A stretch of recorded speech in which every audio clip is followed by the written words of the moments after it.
Welcome to Grizz's workshop. This great lummox is Grizz.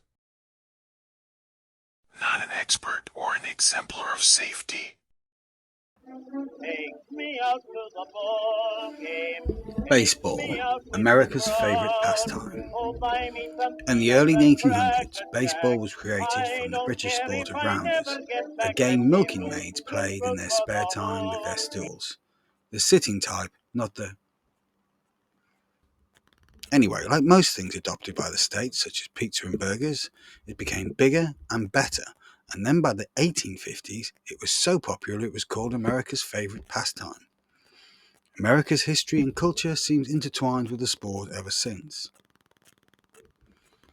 I never really got into it as a form of entertainment, it just never pulled me in. The apparel, however, was great. The shirts look good, but the caps are amazing. By the time I was a teenager, I immediately knew I was going to be wearing them all my life. They're so versatile. You can wear it to hide your face like a gangster, stroke celebrity, pop the cap out like a cyclist, wear it to the side so you appear crazy, wear it to the back so you look cool. The possibilities are endless.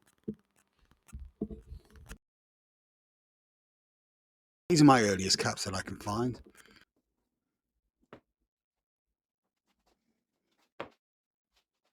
I've got these caps from events and trips abroad. I got some for teams I remember from NHL 95. I have my beloved Seahawks caps. Lots and lots of caps. I finally have to accept I need a space just for them alone. I need to make some staggered shelves as the space I had is under a sloped ceiling, and this would maximise the space. This is a build for myself. I was being very cheap about it, using only construction timber from my local sawmill. Construction grade is ugly, but that doesn't mean it's useless.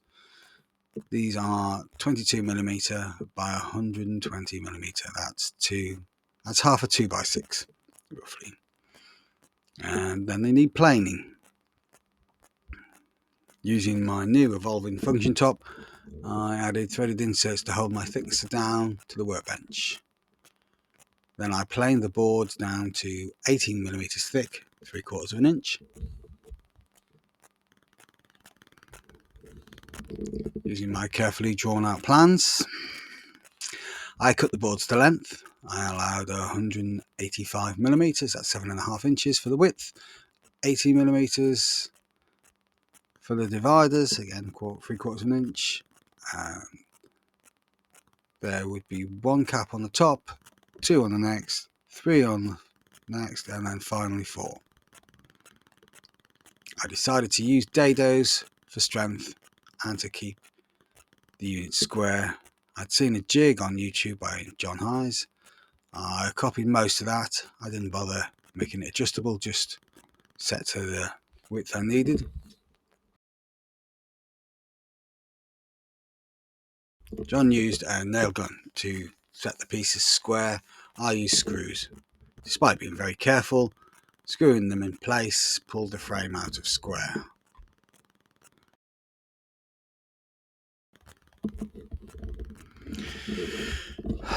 Despite this, I was able to get the jig parallel. This uses 2 straight guides, so the router cuts an edge parallel, the exact distance from the edge of the base to the router bit. This way, when they're sandwiched together with the stock between them, this guides the router to cut the exact width of the dividers required. I screwed a scrap piece of wood level with the left side of the jig.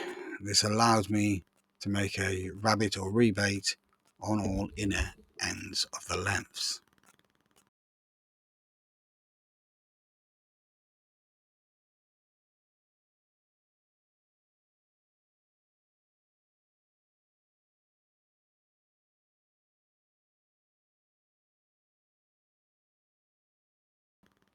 After this was done, I used the rabbet of the smaller piece to make the middle dado on the second.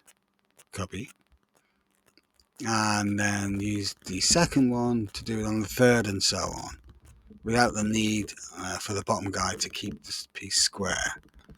This worked very well.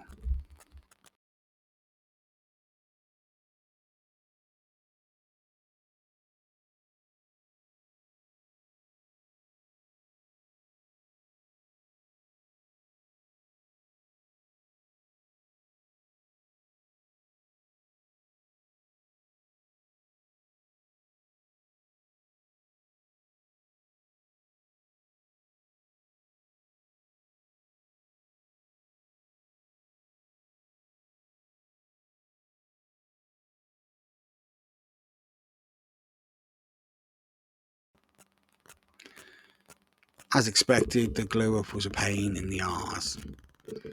I used screws to help on some sections where they would not be seen, but most were secured with glue alone.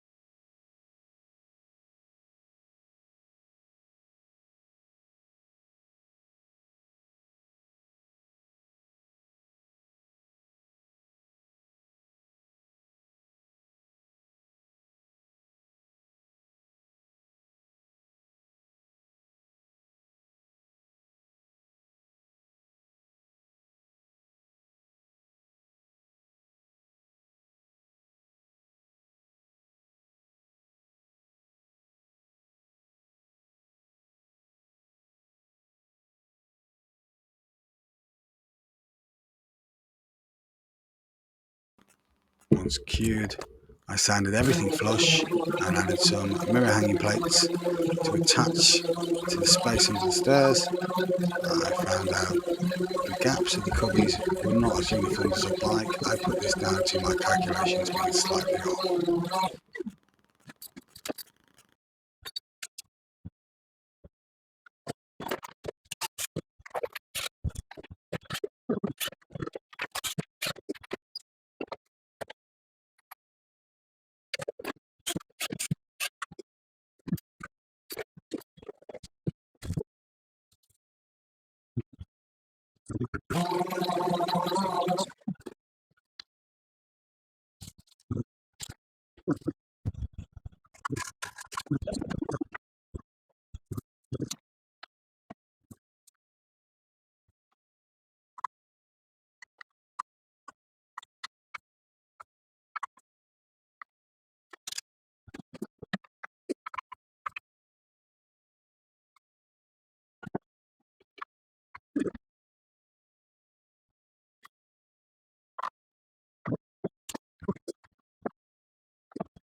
It feels like for the first time in a long while I made something solely for me. I love the look of all the different coloured caps. It's not perfect, the wood is awful, but it's more than functional. It kind of fits my usual rustic aesthetic. Let me know what you think and what your storage solutions you have for any caps. Thanks. See you next time on Grizz's Workshop.